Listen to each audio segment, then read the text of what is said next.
Assalamualaikum warahmatullahi wabarakatuh. Perkenalkan, nama saya Rehe Salsabila dari Prodi Biologi Fakultas Sains dan Teknologi UIN Araniri, Banda Aceh. Video kali ini saya akan memaparkan resume jurnal dengan judul Kandungan Mikroplastik pada Saluran Pencernaan Ikan Lamuru Protolan hasil tangkapan di Selat Bali. Selat Bali adalah suatu wilayah perairan dengan potensi tangkapan ikan pelagis terbesar. Salah satunya adalah ikan lemuru atau bahasa latinnya Sardinella lemuru.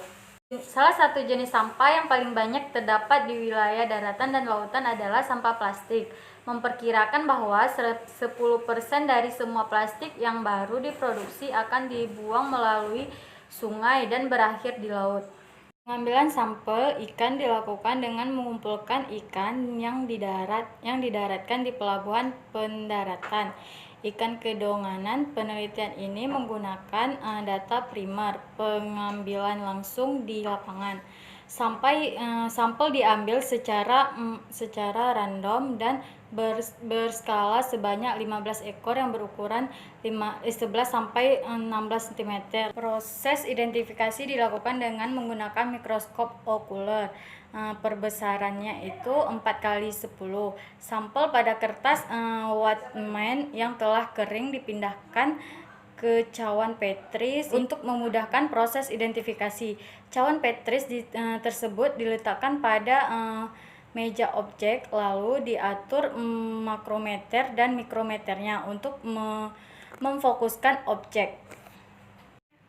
Adapun jenis mikroplastik yang ditemukan dalam saluran pencernaan ikan lemuru itu adalah fiber sama film. Fiber adalah jenis dari mikroplastik yang paling dominan teridentifikasi dalam saluran pencernaan ikan lamuru protolan. Mikroplastik jenis fiber berasal dari material sintetik pada pakaian dan juga alat pancing atau jaring. Mikroplastik jenis film ditemukan terbanyak kedua setelah fiber. Densitas film lebih rendah dibandingkan tipe mikroplastik lainnya, sehingga lebih mudah ditransportasikan. Film memiliki bentuk yang tidak beraturan, tipis dan lebih fleksibel.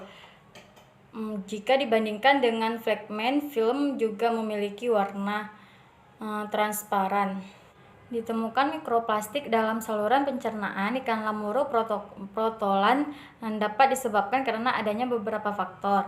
Faktor yang utamanya itu adanya sampah, sisa-sisa alat tangkap seperti pancing atau jaring yang digunakan nelayan dalam melakukan aktivitas menangkap ikan di perairan Selat Bali. Hal ini diduga menyebabkan partikel mikroplastik jenis fiber menjadi jenis terbanyak yang ditemukan dalam saluran pencernaan ikan lamuru.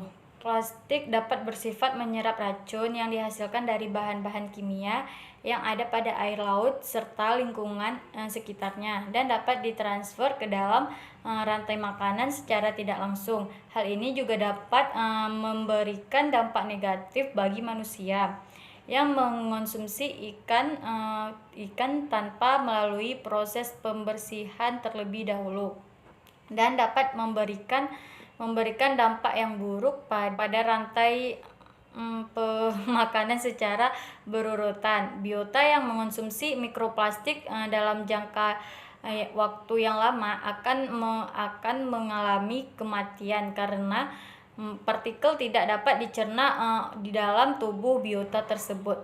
Efek samping dari mikroplastik juga dapat terbentuk karena adanya kombinasi toksisitas intrinsik pada plastik. Mikroplastik berfungsi sebagai salah satu faktor patogen yang memiliki potensi cukup besar dalam membawa mikroba.